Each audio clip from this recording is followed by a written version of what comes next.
Good afternoon, everyone. I am Councilmember Byron Amos, Chair of the Atlanta City Council Transportation Committee. I'm joined by my colleague, Councilmember Dozier. We're here to do, call it a work session, but pretty much be an information session on where we are as a city when it comes to the industry that's taking us back to our childhood, get us all riding on bikes and scooters again. Anybody want to use that? I got a scholarship fund that we can do a license agreement with. But as we get started, we actually have 4 people that signed up for public comment. So we actually like to take public comments first and then get into the presentation. Then we have question and answers from my colleague or colleagues, hopefully more will join. And then we'll talk about next steps and go home. So we're definitely like to just get into officially call us to order, get into public comment. I have first is Miss Jennifer Brooks.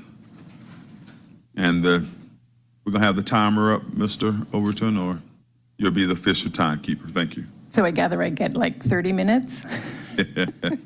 We're on committee. Thank you. Yes, I've written to you both on the subject of the micromobility, and I've been very much engaged since they first were deployed on the streets of my neighborhood.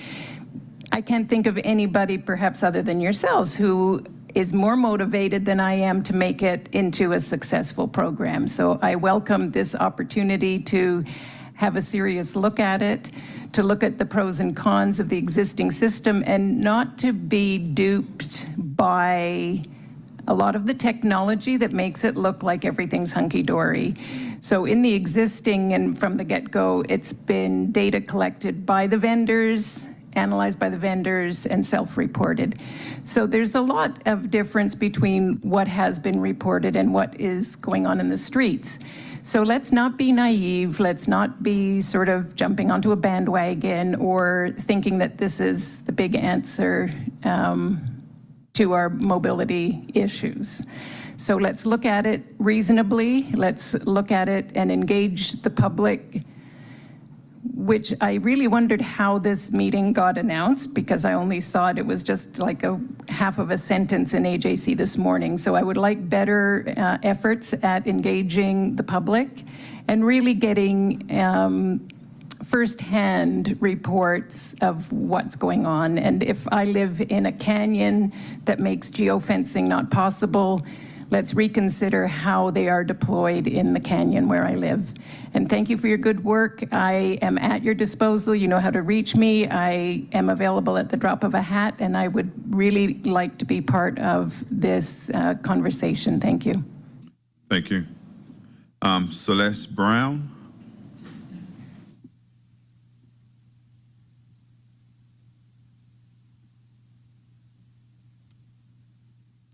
Hello, good afternoon. Great to see you again. My name is Celeste Brown, and I have the honor of working with VIO as their Policy and Partnerships Manager with a focus in social impact, and we appreciate the opportunity to be here with you today. VIO is proud to offer new and innovative micromobility options to Atlanta residents and visitors alike. Atlanta deserves options, not just between companies, but also vehicle types, form, and function. We are no strangers to Atlanta, as we previously operated here in 2021. And not only did we build key community relationships during this time, we have also continued to iterate and evolve our fleet based on our experience right here in Atlanta and feedback directly from the community. Since the sunset of our permit, we have stayed close to ATL DOT and Atlanta stakeholder groups. The message we've heard has been clear, that the priority for the coming permit is to re-bike Atlanta. To that end, VIO has several bikes it can deploy. The Cosmo e-bike, which is a Class 2 bike and the bedrock of our equitable throttle-driven feet. Our Halo pedal or Halo e-bike, which can offer a classic bike experience integrated with our broader fleet. And the new first-of-its-kind Apollo Class 2, which can either configure as a 2-seat vehicle or a cargo bike, both offering new, never-before-seen benefits to the community. Accessibility and equity are top priorities for us at VIO, as evidenced by VIO Access, which is our program that provides discounts to riders that face financial hardship and receive public assistance in order to provide affordable access to shared bikes and scooters, because over 1/3 of VIO riders across the nation do not own or have access to a car. Equity zone deployment. In our last RFP, we committed to deploying considerably higher than the city required in the designated equity areas, and while operating here, maintain 12% deployment in all equity zones. Should we have the privilege to resume operations in Atlanta, we will honor that commitment. Also, our efforts to improve accessibility for disabled and aging communities. We have conducted focus groups with disability advocacy groups and have hosted charrettes introducing our trike prototype for feedback to both aging and disabled communities, and have also recently conducted a year-long study on how to increase access to micromobility by vehicle design in hopes of inspiring all micromobility providers to put accessibility first. We actually have copies of the study that we will provide here and can email additional ones if other council members come. Micromobility is about far more than just a fun ride through town. It is often a connector for first and last mile travel and helps maintain a bustling transportation infrastructure, something of key importance to everyone in this room. Thank you. Thank you. Mr. Bruno Lopez.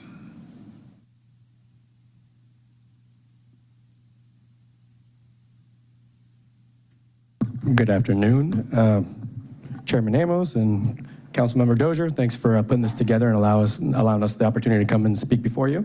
I know you'll be hearing from staff later. I don't want to steal their thunder, so I'm sure they'll be laying out some of the data, some of the positive data that we've seen after operating for many years here. I am Bruno Lopez. I work for Bird, one of the two operators in the city currently. And because they're going to present most of the data, I just want to highlight some of the things that we've been able to do on the safety side.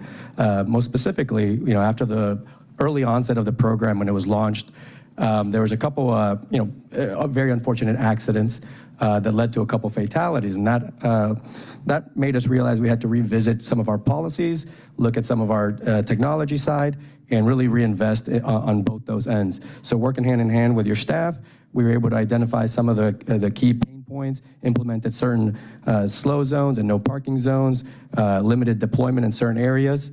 And then as well, some of the investments that we made on the technology side really allowed our scooters to react faster to geofencing, even with urban canyons, and of course improve on so that the zones work as they were intended. Since that 2019 period where we had those early onset fatalities, we're very proud of our track record where we've had 0 fatalities on our scooters and have been able to reduce the medical treatment, what we call any incidents, on our scooters to 0.0023. So, clearly a lot of the investments we made and working in hand with the city have paid off. We think micromobility has been well received by Atlanta, and we hope you just continue to provide access and expand access to the community, as obviously it's been very well received, and some of the unmet demand has clearly shown that it's warranted. So anyways, appreciate your consideration. I'm here for any questions, anything I can help with, but appreciate your continued support. Thanks, sir. Next, we have Jeremiah Jones.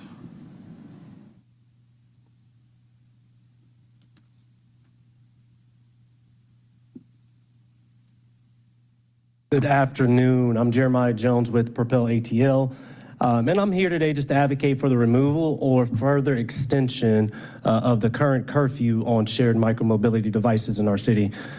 As you all know, prior to 2019, there was no curfew. Shared micromobility devices operated 24/7, and they provided essential transportation options for many Atlantan residents. Given 2019 and the multiple crashes and fatalities that happened, we put forth the curfew. But as you'll see in the data today, and as you probably know, between 9 and midnight, since we've extended it to midnight, we have seen a substantial amount of trips taken between those time periods. And it clearly demonstrates a substantial need for micromobility options during the 9 to 12 and later hours for our gig workers and our third shift workers. Maintaining or extending this curfew will continue to benefit a large portion of our population who rely on these devices for safe and affordable transportation. It also supports our city's efforts in reducing traffic congestion, lowering carbon emissions, and promoting more sustainable urban micromobility. And it also helps fill the gap in between moving from job to MARTA or to a bus, what have you. And so I urge council to consider the significant positive impacts that extended hours have already had, and to further take steps to remove or extend the operating hours to accommodate the needs of all Atlanta residents. Thank you. Thank you, sir. And last but not least is Mr. John Fisher.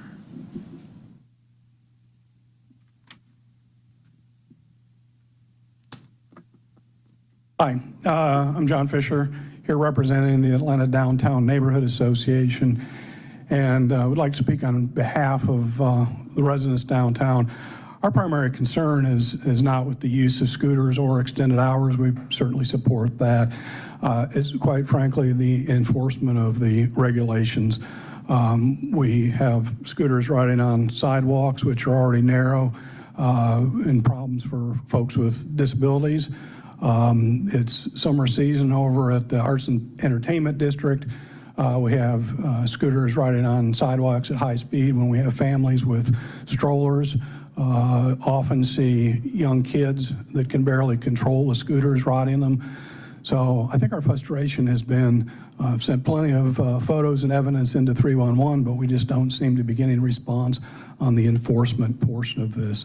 So we'd certainly like any further legislation to make sure that we capture good behavior and rules of sharing our shared space. Thank you. Thank you, sir. I think that brings us to the end of our public comment. So we will move forward to ADOT for the presentation.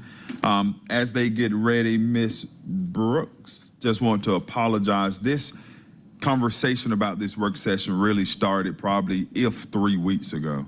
And this is it's the start of a conversation to give the department an opportunity to tell us where we are, what's the plan on moving forward, and then give the public the information to hear that up front before we make any steps and really to make a plan of action. So I'm sorry for the short notice, because if we didn't do it now, we probably wasn't gonna be able to get it into August. So we thought earlier better, and so that's where we are now. So, ADOT. Hi, good afternoon, Council. We appreciate this opportunity. Betty Smoot-Madison, Deputy Commissioner for Strategy and Planning with ATL DOT, and we really do appreciate this opportunity to update Council as well as the general public on our micromobility program, which we do believe is highly successful and has been successful to date. This program has continuously evolved as the industry has evolved, as technology has evolved, and we have ensured that we've continuously improved our regulations and our procedures and just our overall program as we've learned more about the industry and learned more about the technology that's available out there. And so we'll continue to do that. We've come a long way from circa 2019 when thousands of scooters just kind of arrived on our public right-of-way in what seemed to be overnight. And we, of course, as a city had to sort of reactively create permitting processes and create regulations to ensure that, we were meeting the demand of this program or the technology. But we've really, over the years, had the opportunity to get out there. Our team has visited various cities that have these programs. We have learned and exchanged with peer cities just to understand what other cities are doing to ensure that our program is staying abreast of the best practices out there. And we've even been considered a leader in this space as far as a city. We've participated on panel discussions at conferences around our program and presented to other cities of what we're doing and how our regulations and our improved enforcement processes have really improved this space overall. And so we're excited to really be here. We're proud of the program that we have to date, but we know it will continuously evolve. We know that the industry will continuously evolve. And we look forward to the future and just creating a better program. I will say the program that we have to date has really helped in reducing clutter on our sidewalks from where we were 7 years ago. We don't have the level of clutter that we have on our right-of-way then. We are improving the parking opportunities for those and making sure we have organized spaces, which Ashley will talk a lot more about in her presentation. This program has helped in reducing vehicle miles traveled. in reducing emissions. It's helped improve safety on our roadways. And so we really just want to reiterate the importance of having this transportation option available and being able to meet the demand that's there. We've had record ridership levels over the past 3 years, and we are even in the top 5 across the country in ridership. And so these are not small things, right? But we just want to make sure that we're improving our program and staying abreast of best practices. But given that, I just wanted to kind of tee us up, and I will turn it over to Ashley Finch. She's our shared micromobility coordinator, and she's going to walk through the slide that you have before you, which highlights the history of the program, where we are today, and then where we anticipate going in the future. So Ashley.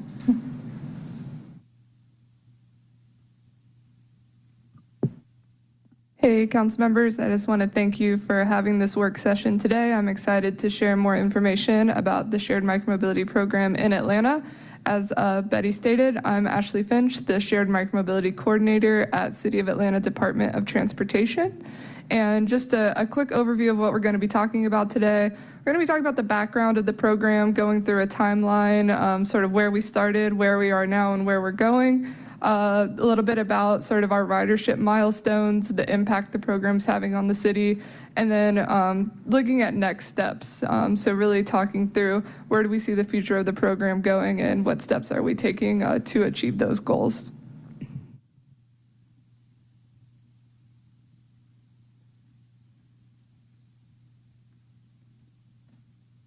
Thank you.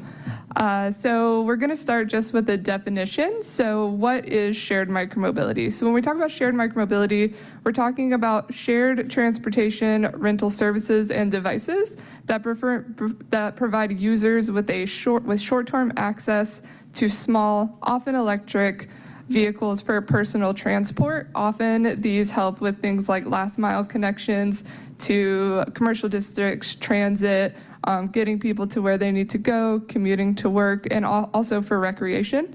And most often when we're talking about shared micromobility, we're talking about bike share and scooter share. That can either be a docked or dockless model. And the pictures just show an example of a traditional docked system as well as a traditional dockless scooter model. Next slide, please. So this slide just sort of goes through your traditional docked and dockless shared micromobility and sort of the advantages and things to consider about each type of system.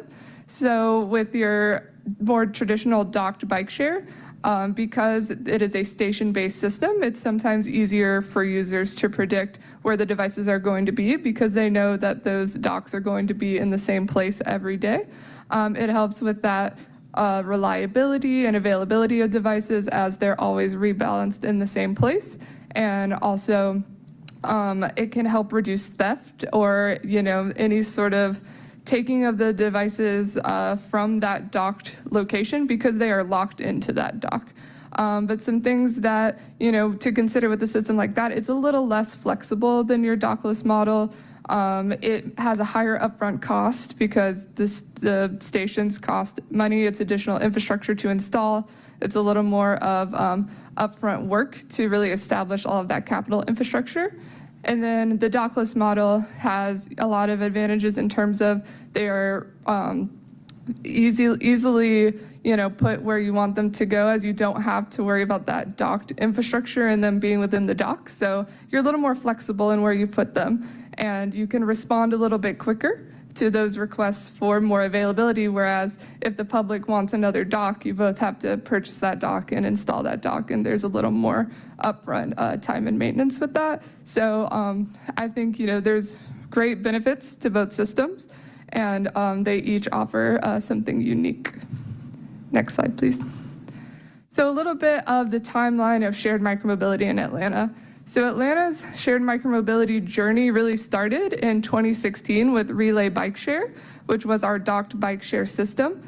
That was established and put, the stations were launched in 2016 with 100 bikes and 10 stations. So it was a relatively small system when it launched, and those stations were in our denser urban core in downtown and midtown. By 2017, Relay Bike Share expanded to 500 bikes and 65 stations, so quite a big expansion of that system.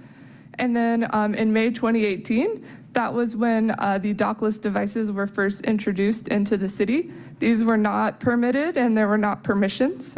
So the city really had to react to that and, figure out, what do we do? These are very well received. People are using them. People like them. So the option really was, do we ban them completely or do we permit them? And so different cities took different approaches. And the city of Atlanta in January of 2019 decided to launch a formal permitting system through the Department of City Planning. And at the time, there were 9 companies permitted and 12,700 devices, which is a pretty astronomical number of both companies and devices to manage. And so I think, my colleagues working on the program at the time realized trying to manage a program that big is really difficult. So by later in 2019, they were responding to both an increase in fatalities, and so there was a curfew that was put into place at 9 p.m., and also realizing that we needed to scale back the number of companies and devices that were on the street.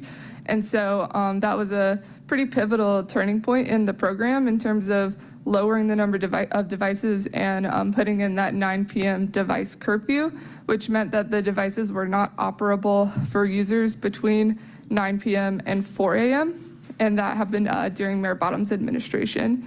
And then 2022, COVID happened, so as we know, that was very disruptive to a lot of transportation modes, and shared micromobility was not immune from that.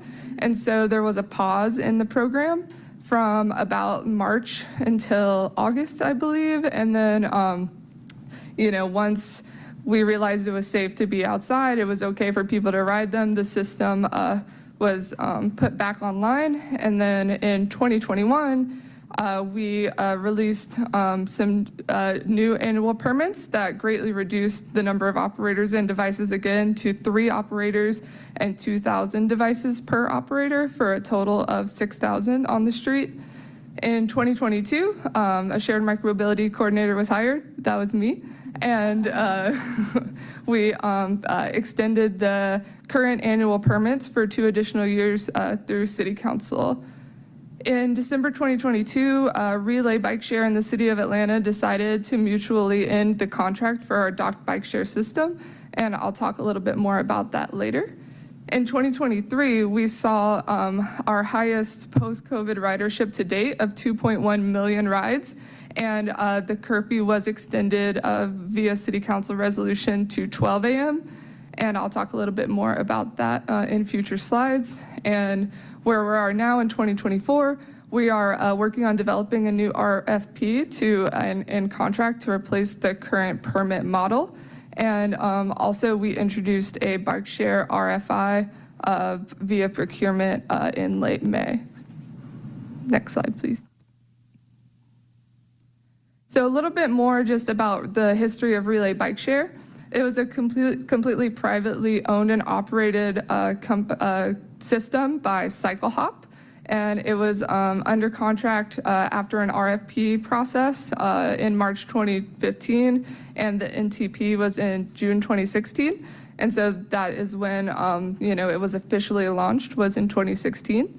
There was a 5-year contract extension for Relay Bike Share in 2020, but that was prior to COVID-19, and once the effects of COVID-19 happened, CycleHop had relied on sponsorship from Georgia's own credit union. They ended up pulling that sponsorship, as a lot of bike share systems experienced that during 2020 due to financial hardship of the pandemic, and also due to COVID-19, there were fewer users, which really impacted the revenues of the system as well. The maximum number of bikes deployed, just to give a little perspective of the system, was 500 bikes and 68 stations in 2017. And then by 2022, there were 68 stations, but only an average of 300 bikes typically deployed. So it was, compared to peer cities with docked bike share system, it was a relatively small system. Next slide, please. And then a little bit about the Dockless Shared Micromobility Program in Atlanta. It is also fully privately owned and operated, so it receives no public money. We have 2 permitted vendors currently that follow our program guidelines that we established through the City Municipal Code and our administrative regulations. And vendors pay ATL DOT an annual permit fee and a sub-permit fee to operate on the city's right-of-way, which I'll discuss more in future slides. And also vendors have 2 hours to respond to any 311 requests that come in for parking infractions in the right-of-way. Next slide. So a lot of text here, but I'll just this is a big breakdown of the current program. So we have an annual permit, and in the annual permit, each operator is required to deploy a minimum number of devices, and there's a per device fee for each of those devices. And that is sort of their baseline for the entire year. And then the sub-permit is intended to sort of offer a way for them to grow or reduce their fleet size depending on time of year. So in summer, beautiful spring weather in Atlanta, you might see a lot of rides, whereas in the winter, you may see fewer rides. So it kind of offers that flexibility to grow or reduce the fleet. And we use data to back up those decisions if we support expanding the fleet size or reducing it. And luckily, because we do have such mild winters, we do see pretty strong ridership throughout the year. So typically we keep pretty strong fleet numbers throughout the entire year. And then as mentioned before, we have a administrative regulations sort of guide for the operators that they must follow. And we can update it. It's written so that we can update it as needed. So based on changes in the industry, based on different things that come up in the city, we're able to change some of those regulations as needed. It establishes our administrative zones and geofencing requirements. It sets all of the operator guidelines, device standards, mobile app standards, our data sharing agreement, enforcement requirements, information about partnerships, and community engagement as well. It also sets our equity requirements. So currently we have 3 equity zones, which are based on our communities of concern that's been developed by our data and analytics team. And we require 2% of each operator's fleet to be in the equity zone. So each operator has 6% of their total fleet in the equity zones. Next slide, please. This is just an example of some of the current permitted vendors and devices that you will see on the right-of-way. Lime has a typical kick scooter, a seated scooter, and an e-bike. And then Bird has 3 variations of their e-scooter. Next slide, please. So just to sort of go into geofencing, there's a lot of conversations about geofencing, what it can and can't do. So I thought it was helpful to just sort of go over it as a tool, what it's best used for, what are some of its limitations, and what sort of our policy and guidelines are around it at the city. So just briefly, geofencing is a virtual tool in which software uses GPS or a similar geographic-based technology to remotely control the movement of vehicles, either in a pre-programmed way or in real time. So geofencing uses GPS cellular data, similar to what you use in your car for GPS, to define virtual boundaries that trigger actions when crossed. So, for example, if you're riding a Dockless shared micromobility device and you enter into a slow zone, such as the Atlanta Beltline East Side Trail, you'll be able to feel once you cross into that zone that your speed gets lowered. And so you can use them for a no-ride zone, which basically once you enter into that on the device, it shuts the device off gently so you're not jolted, but then you can't ride in that zone. And each of these are marked within the operator's apps as well. So the user can look and be like, oh, this is a no ride zone. Good to know. And then we also have no parking zones. So you wouldn't be able to park the device in that area. slow zones and speed restrictions, as well as virtual parking areas. Next slide. So a little bit just sort of about the limitations of geofencing. It's a great tool, but it can't do it all. So there's this thing called the urban canyon effect with geofencing, where basically if you're in an area with a lot of tall buildings, so certain areas of downtown and midtown, it can impact the signal that is received from the satellites, and there could be some degradation in the accuracy of that geofencing. So, just through talking with the operators, talking with other cities, we've sort of found that it works really well for more static devices. So for parking areas, if you're moving and it's sort of a large area like Piedmont Park, the East Side Trail, it typically works well for that.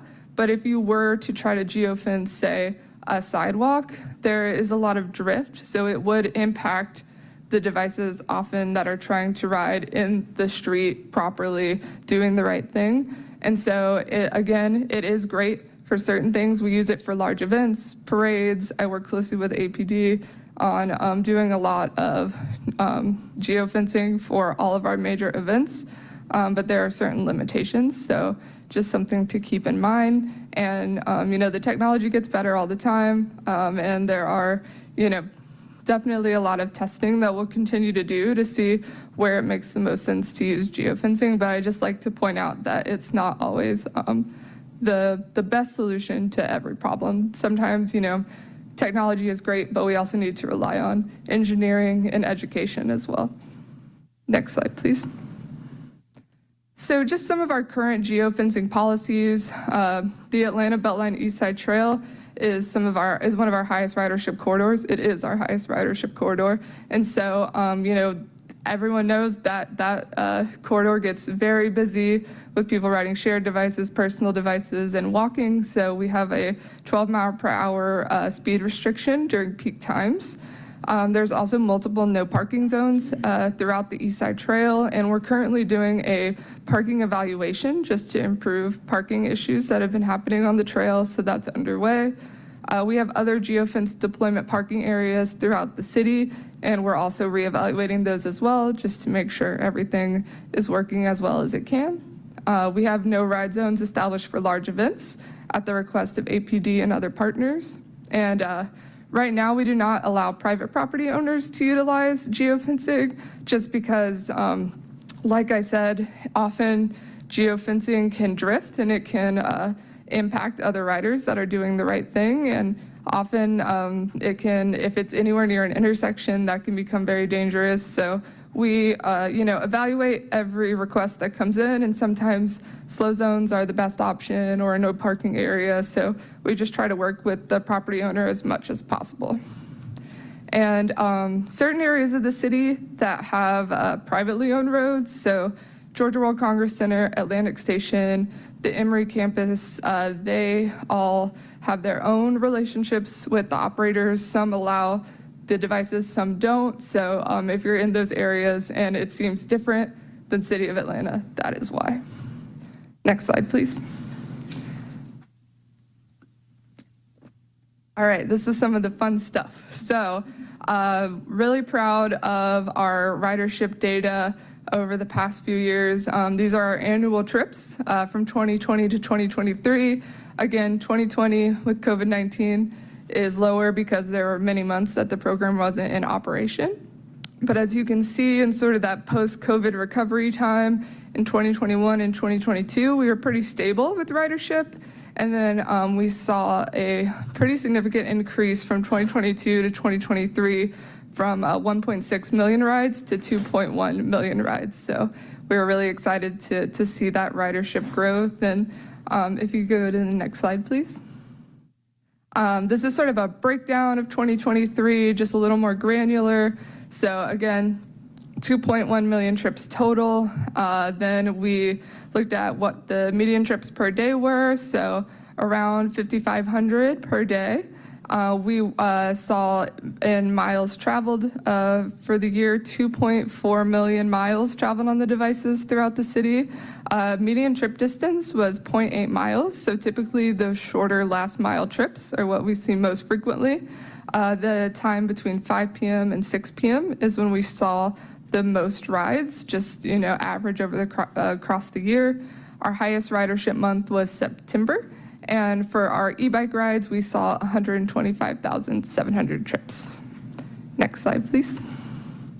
And this slide is sort of looking at where we are right now. So January 1 to May 31st. So just to see how are we doing in 2024. So in this time period from 2020, 2021, 2022, you can see that year over year, we're seeing a lot of growth. And so where we're at right now, between 2023 and 2024, we're seeing 17% more trips during this time period than we did last year. So year to date, we're really happy to see that 17% growth. And, we're hoping as the year continues that we just continue to see that explosive growth this year and hopefully for years to come. Next slide, please. And this is showing our annual and total trip distances. So, from 2021 through 2023, we saw anywhere from 2.8 million miles traveled on the devices to last year we saw 2.4 million miles. And then year to date, we're at almost 1 million miles traveled on the devices this year. And then total from 2021 until now, there's been over almost 8.5 million miles traveled on the devices. Next slide, please. This is just something fun that I wanted to look at the mileage and kind of figure out, what does this really mean? So between January 2021 and May 2024, Atlanta's Dockless shared micromobility trips equaled more than 36 trips to the moon, 341 trips around the Earth, or if the Beltline was completed, it would be 386,074 trips. Next slide, please. This map is a little hard to see. Happy to send it to y'all in an easier way to view it. But this is our highest ridership corridors in 2023. It's a heat map, so those pink and purple colors are the highest ridership corridors. The darkest one is the East Side Beltline Trail. And if you could go to the next slide, please. This is just sort of a breakdown of those segments that we were able to pull out.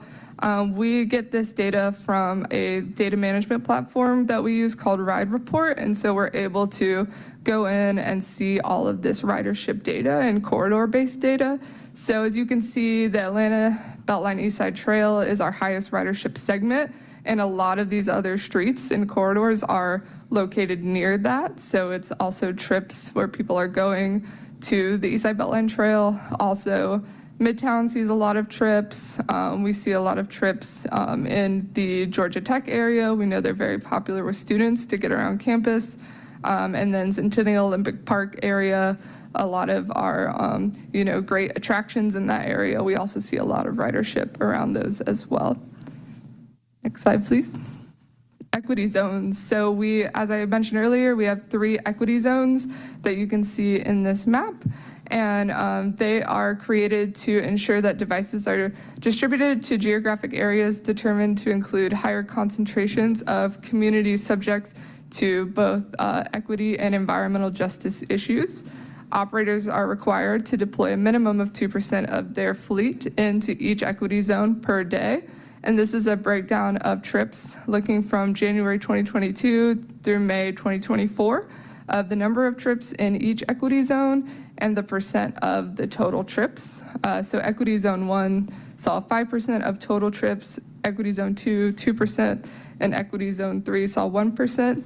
So while 6% of the fleet is required to be in these equity zones, they represent 8% of trips. And as we look forward in the next iteration of the program, we're really thinking about how can we improve our equity requirements. What does equity really look like when it comes to our shared micromobility devices, thinking about what our goals are, and really trying to make the program as equitable as possible. Next slide, please. So a little background about the curfew that I mentioned earlier. So prior to 2019, the Dockless devices operated 24/7. There were multiple shared e-scooter serious crashes and fatalities in 2019, which led to Mayor Bottom's administration changing the curfew via executive order to 9 p.m. in August of 2019. So from that time in August 2019 through December of 2022, the devices only operated from 4 a.m. to 9 p.m. We were getting a lot of requests through surveying and just the public reaching out to us that this was really difficult for a lot of our third shift workers, service industry workers, construction workers, and just other folks who really relied on the devices to get where they needed to go. And so there was a city council resolution that extended the hours in December 2022 from 9 p.m. to midnight. Next slide, please. And, through talking to the public as well as the operators, we knew there was a lot of unmet demand during that period. And we knew that, these devices would get a lot of use. So we were really happy to see, as you can see, since that curfew until now, since the curfew extension in December 2022 to now, almost 14% of our trips have been in that 9 p.m. to midnight range. And this just sort of breaks down by the hour how many trips we've seen in each of those hours. And, 400,000 trips is a lot of trips that, we were able to make the devices more accessible to people, get them where they need to go. And, I'm really happy to see that we were able to provide more access through extending the curfew. Next slide, please. Atlanta is a global shared micromobility powerhouse. We've gotten a lot of data shared with us that makes me really confident that we're one of the strongest markets in the US and globally. So NACTO, which is National Association of City Transportation Officials, is a group that City of Atlanta works really closely with, and they do a lot of best practice documents and reports, and they release every year a shared micromobility annual report. And in the latest report, which is with 2022 data, we were one of the top 10 cities for shared micromobility in the United States. And then they provided me with that data, so I was able to crunch the numbers. And not only were we the smallest city per capita in this top 10 list, but when I did some analysis, we were 5th overall in ridership per capita, which is pretty amazing since we're the smallest city by population in that list. And Bird and Lime both rank Atlanta as a top 10 market for them in the United States. Next slide, please. This is just to show the revenue that is made by the program through the annual permit fees and the sub-permit fees. And all of this revenue, so this year, $256,000 goes directly into ATL-DOT's Safety and Mobility Fund. And that money is used for projects that support safety, so Vision Zero efforts, quick builds, and some of the parking corrals I'm going to talk about shortly. Next slide, please. So in 2022, we did a public survey, and we really, we know that we wanted to make some changes to the program, looking forward to the RFP. We knew the public engagement piece would be critical for that. So we released a survey to just sort of see what people liked, what they wanted to see change, how could we improve the program. And so some of this is just like a high level overview of what came from that. And then a full report will be available on the website soon. I'll be sure to share that with you all. But the most common use cases that folks said they used shared micromobility trips were recreation, connecting to parks, visiting businesses, and for transit connectivity. Respondents chose infrastructure improvements as the number one critical thing that would eliminate barriers to use. So, I think safe places to ride, being able to improve access through engineering and infrastructure is definitely something that, we're focusing on, working closely with our Vision Zero manager to achieve that. Also, designated parking areas were suggested to improve parking issues and improve reliability of device deployment. And we definitely took that suggestion to heart, and I'll talk a little bit more about that later. We asked if we were to do bike share, again, what kind of model would they like? And we did opt for dockless, but also hybrid. So an example of hybrid is the city of Portland. They have a station-based docked bike share system, but they actually allow for a $1 fee for the bikes to be parked at bike racks. And then in their equity areas, they waive that fee because there aren't as many stations. So that was the option that the public liked the most. So definitely thinking about that as we think about the future of our shared micromobility program in general. Also, respondents said that one key to accessibility would be expanding service areas outside of the city of Atlanta. We don't have control over that, but I do understand the frustration. Maybe you're riding to a business district that's outside of the city limits and you don't realize that it's outside of the city and the device, turns off at the city limits. That can be very frustrating. So, I continue to talk with our neighboring cities, just, letting them know people would like to be able to use the devices to go outside of the city limits and, do what we can to support our neighboring cities and other counties as well. And also for transit access as well. It would be nice if folks could use the devices to go to transit stations outside of the city limits. But for now, we do what we can to make the accessibility as good as we can within the city of Atlanta. And then, as I stated earlier, the people really said that 24/7 access and removing the curfew as another key to accessibility. I think we've made great strides in the expansion, and it's something to continue to talk about with the curfew and expanding access that way. We also got a list of neighborhoods where the respondents would like to see more devices, so we're thinking about that as we look at the future of the program. And yeah, that full report will be available soon on the ATL DOT website. Next slide, please. One thing to note from the survey is the results showed that 30% of shared micromobility trips replaced trips that would have been taken in a car. And, that's not an insignificant number. And so if we were to, look at that data, that could mean 645,000 car trips were replaced by shared micromobility in 2023. And we would definitely like to see this percentage grow and use shared micromobility as a true, mode shift tool, as well as a TDM tool. So continuing to see how we can use the program to both make it as easy as possible and encourage people to use shared micromobility instead of a single occupancy vehicle or a rideshare trip. Next slide, please. So one thing we're really excited about that we're working on is our micromobility corrals. And so we really see these corrals as helping us to solve three major things. One thing is a Vision Zero and safety focus, which is intersection safety. This is a picture of a location where we installed a corral where we were seeing a lot of illegal parking into the crosswalk, stop bar, and well into the intersection. And this is called intersection daylighting, where that car creates a lot of visibility issues for pedestrians that are crossing the street. So other vehicles coming up to that crosswalk are not able to see the pedestrians cross due to the illegally parked vehicle. And so by making it, impossible for that vehicle to illegally park that close to the intersection, we're creating increased pedestrian safety in those crosswalks.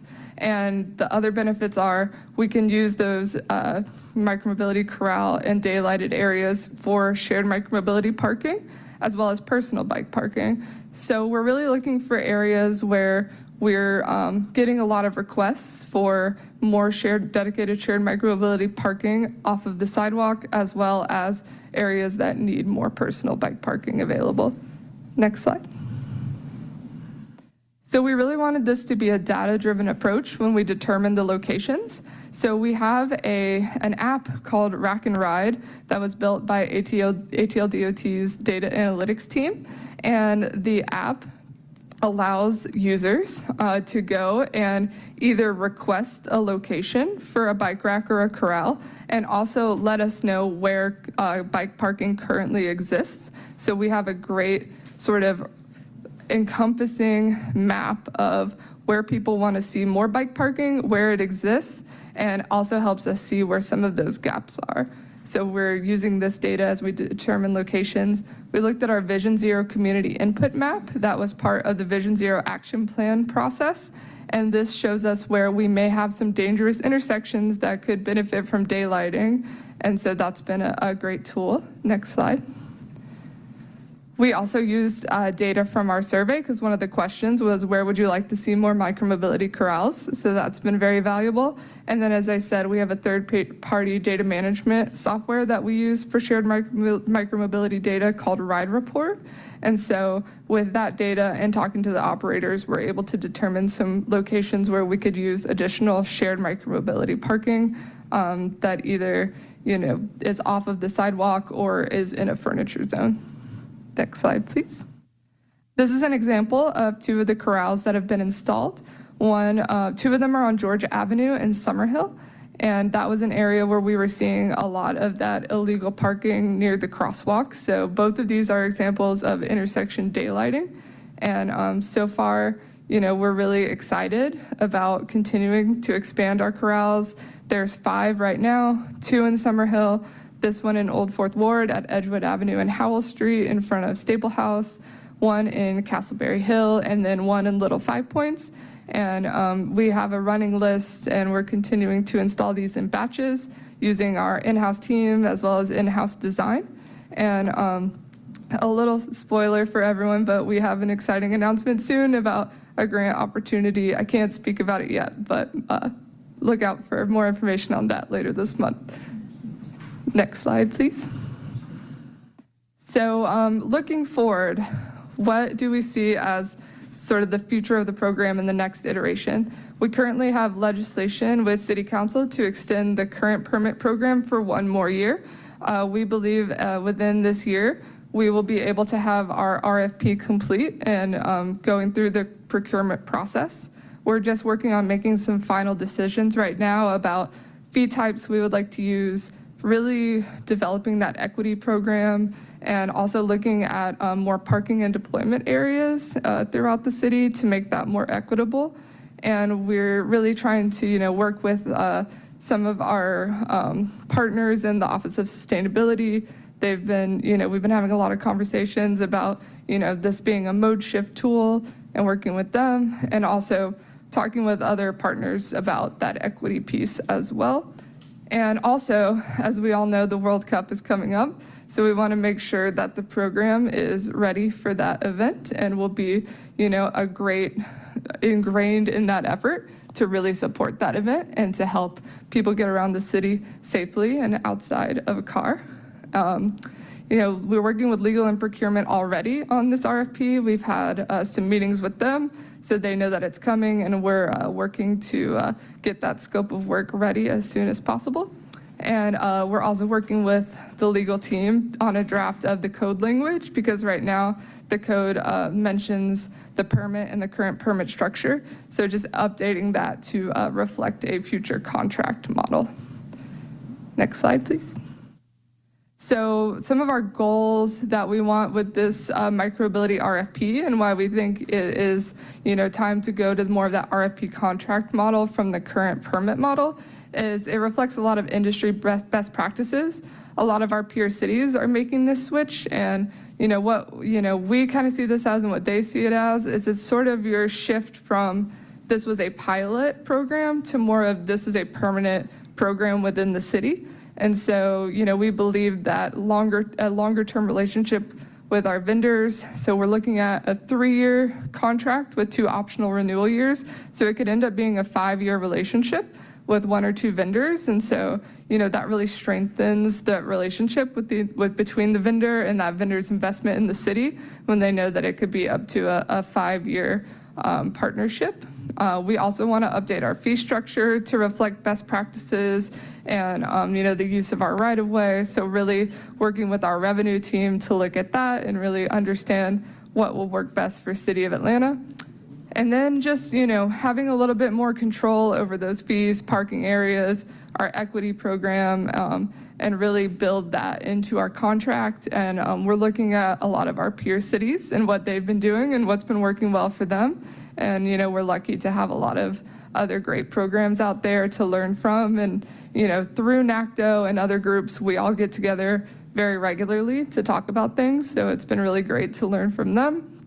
We're also considering things like equity pricing, designated deployment and parking areas within our equity areas, and really looking, instead of just one big sort of equity area, like maybe being a little more granular, really looking at the data, what's going to make the biggest impact, bringing in other partners, affordable housing groups, and just really think about, how can we get more folks to know about the access programs? How can we really, use this as a true equity tool? And also, what kind of KPIs can we look at that tracks that is something I'm thinking about a lot. And then also more formal geofence deployment zones across the city, especially in those areas that we've heard from the public where they want to see more devices. So just thinking a little more, critically about how we really make this more accessible throughout the city, even just outside of our more like urban core and East Side Beltline corridor. So yeah, that's some of our goals looking forward at the RFP. Next slide. And that's it. That's my presentation. Thank you all so much, and I'm available for questions. Thank you, ma'am. First and foremost, thank you for giving us a good base to stand on.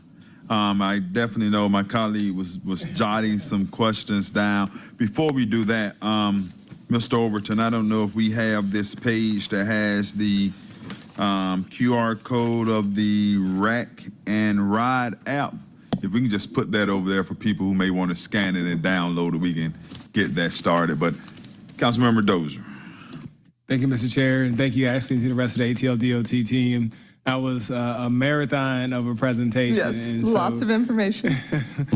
Going into this work session, I saw how thick this packet was. I got worried, but I was really appreciative of all the data that you shared, particularly the data, because I've always been curious about how folks are using the system, or various systems, I should say. I know we have a number of different vendors. Where are they going? Where are they coming from?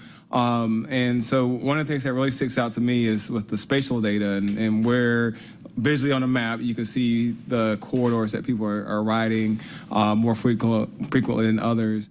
One of the things that I think about when I look at that map is if y'all have ever seen the old survivorship bias example, like the World War II plane with the holes in it, and it suggests that the fallacy is if you put reinforce where the holes are, that's not where you need to be focused on, because clearly those planes are coming back. You need to focus on the areas where you don't see the bullet holes.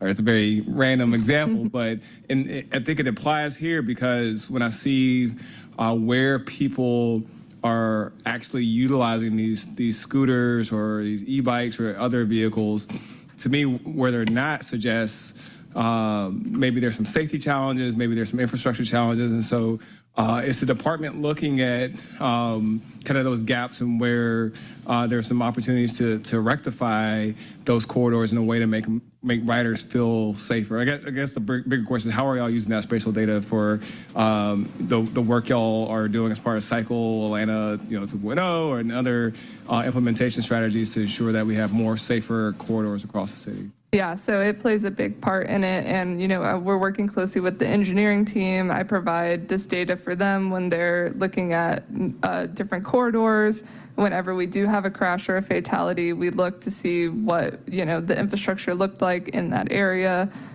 Was there a protected bike lane? Why were people riding on the sidewalk if they were? And I think that's a big piece of it is, if there is sidewalk riding, where is it happening and why is it happening? And so a lot of that is due to gaps in the network. And so this data is very important for that.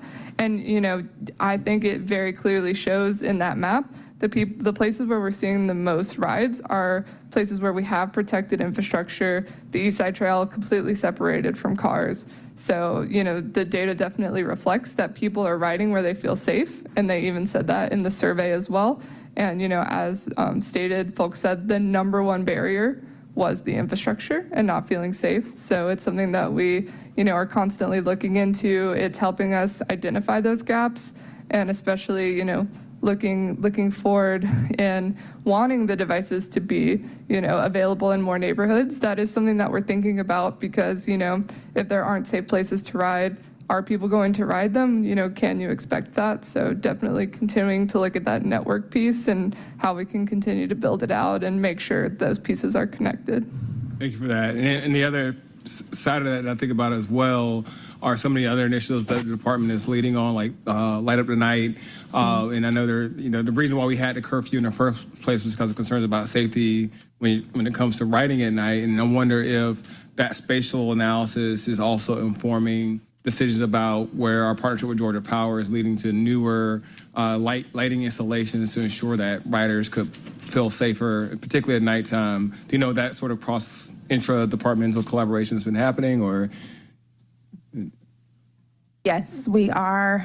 As we start to strategize around the next phase of Light Up the Night, which is phase 4, we are looking at critical data such as where are destinations people want to get to, what are those high ridership corridors, where we have planned and program facilities or projects. And so those data sets are being correlated and paired to make sure that we're being strategic about where the Light Up the Night investments go. So Awesome. Yes.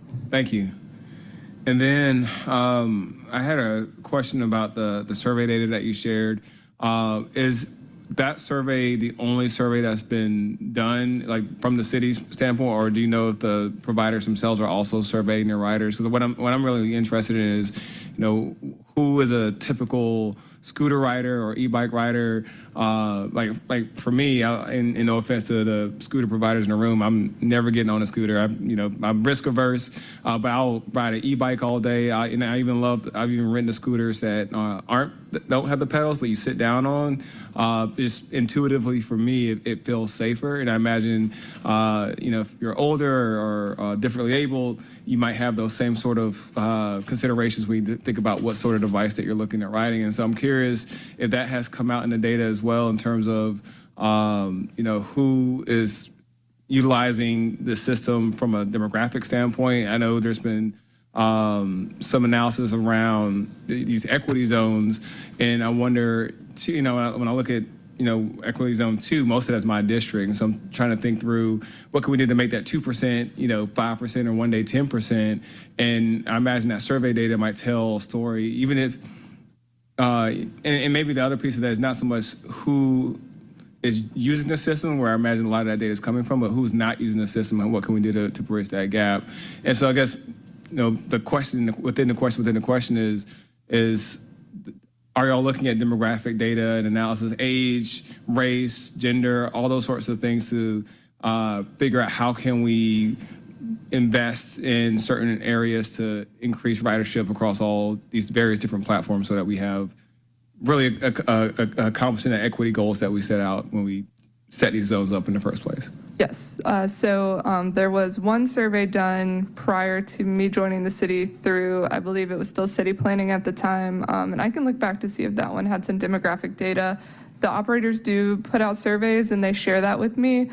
Due to privacy reasons, they don't share demographic data with us. But the survey that I did collect demographic data, and it was really overwhelmingly white and male was the responses, and young. So between sort of that 25 to 35 age range. And I think that was due to some limitations with the surveying. It was mainly an online survey. So again, it's, who has access to that survey, who, is seeing that come through their social media feeds. And so that's definitely something that I looked at and was like, okay, I would like, for future surveying efforts to make it more of like going out and doing like public engagement, doing bike rides, talking to people directly, doing maybe like scooter group rides or something, like talking to folks more like one-on-one outside of just like a more internet-based survey.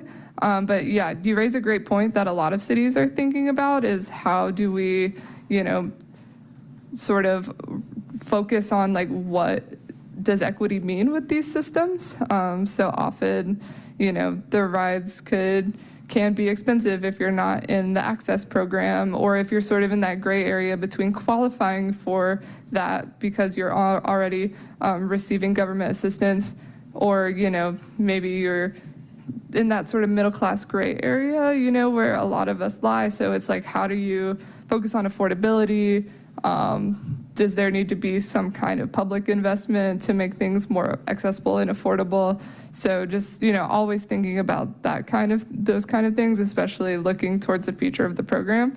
But it's something I've been thinking a lot about, would love to talk more about if you have any ideas about, your district, what would make folks feel more comfortable to ride, if that would be just education about the system and the devices in general, if that's an infrastructure piece, just things like that, thinking a lot about that. And just full disclosure, one of the things that I've been thinking about a lot in my district is how do we make and work with and collaborate with our Atlanta University Center institutions Yes. to make them to get them to become more bike friendly. You go to Georgia Tech, you go to Emory, I feel like everybody has a bike. It is so ubiquitous in those schools in terms of getting around. A lot of it is the work that's been done like by Midtown Alliance, for instance, to ensure that the surrounding community is more bikeable and walkable. But I want to see our AUC Center students have those same sorts of, the same kind of access, not just from, I know this conversation is largely around micromobility, but I think that culture, working together and working collaboratively will help to change that culture over time. And that's the thing that I'm thinking about is, the more young people in that part of the district that we see on scooters, on bikes, on e-bikes, the easier it is to advocate for road diet on Lee Street or Ralph David Abernathy, or to make Cascade a place that people know that this is going to be an important way for young people, young Black people in particular, to get around. And I think there's a culture divide because you don't see as many, particularly young Black people on bicycles in the same way you do in Midtown. That I think that makes it not harder, but it creates a challenge and a friction point when trying to communicate with the community why this investment is so important. And so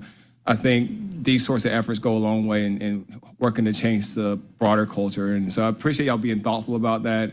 I appreciate that y'all have most of my district within that equity zone. My goal is to get that 2% to 5% to 10%, but just I'm thankful that that's something that y'all are being intentional about. Yeah, definitely. And yeah, if it would be helpful to come to like an NPU meeting to talk about, maybe if there are areas that if we deployed there near AUC, folks would use them more, or, talking to some of the colleges with the AUC directly, doing a little presentation just to introduce them to the program. I'd be happy to do anything like that and make those connections. That'd be great. And then one thing I was thinking about too, when you were talking about the e-bike, scooter, micromobility corrals, has there been any thought or conversation? I know we have this larger zoning 2.0 conversation, and I know within I think my understanding is there's already requirements for certain set asides for e-charging stations and bike parking, maybe not as much as we would like to see to ensure that there's more availability. But I wonder if there's an opportunity to help maybe offset some of the public costs that I know we're collecting these permit fees, and that's going back into investing in these micromobility corrals. But when we have a new, development, or we have, Mall West End redevelopment as an example, if there's an opportunity to ensure that those development partners are also investing in this infrastructure so that that's less money that this public has to spend, but also provides a public benefit as part of the larger set of amenities that they're bringing to the table. I don't know if maybe the zoning code maybe not the right solution. Maybe it's just a conversation, particularly as these groups are going before Invest Atlanta for public funding. But I don't know if that's something y'all have been thinking about to get the private sector to buy into some of the work that y'all are doing to be able to scale it up in the way that y'all want to. Yeah, I don't think we've talked directly about that with private development, but it's definitely something to think of. And, as we continue to install them and iterate on the design, we're learning a lot, and, it would be great to have more partners and putting as many out as possible to, just help with both that personal and shared device parking. And yeah, I think, that's a really interesting idea. And yeah. I'll just add one more thing. With the completion of our Vision Zero action plan, in which one of the deliverables from that process was an educational tool and guide for developers, planners, engineers, and it lists various different strategies, design opportunities, things that developers can utilize to, if they're doing projects, especially in the roadway, they can utilize tools such as daylighting. And so I think that educational guide will provide more opportunity to have those discussions with developers and say, here's a set of, various strategies that you can incorporate into your plans, and, that will improve safety. And so I think there's an opportunity there. Thank you. And I have a few more questions, but I'm just going to ask one more because I know my colleague, my chair, has some questions of his own. But something that I've thought about, just when you brought up Relay, is there a vision for Relay 2.0 or 3.0? I don't know where we will, because I know the contract was renewed and in the pandemic, I get all that. But one of the challenges I think the initial Relay had was the fact that there was no e-bike solution. Mm-hmm. Atlanta's a very hilly city, and trying to ride a bike, in the weather that we have right now, I know it was tough for a lot of folks. But I imagine, number one, the e-bike ecosystem is a lot more ubiquitous now. I mean, the e-bike rebate program that the city's been partnering with ARC on is, from what I've heard, has gone gangbusters. And I think that it's more ripe now than maybe it was when we first launched the program in 2016. And also by having a public program or quasi-governmental program involved with the distribution of that micromobility asset, you can lean more on the equity side. I imagine, no offense to the providers in the room, but the Limes or the Birds of the world, they have their investors and they have a revenue model that they have to maintain to be consider themselves successful in the Atlanta market.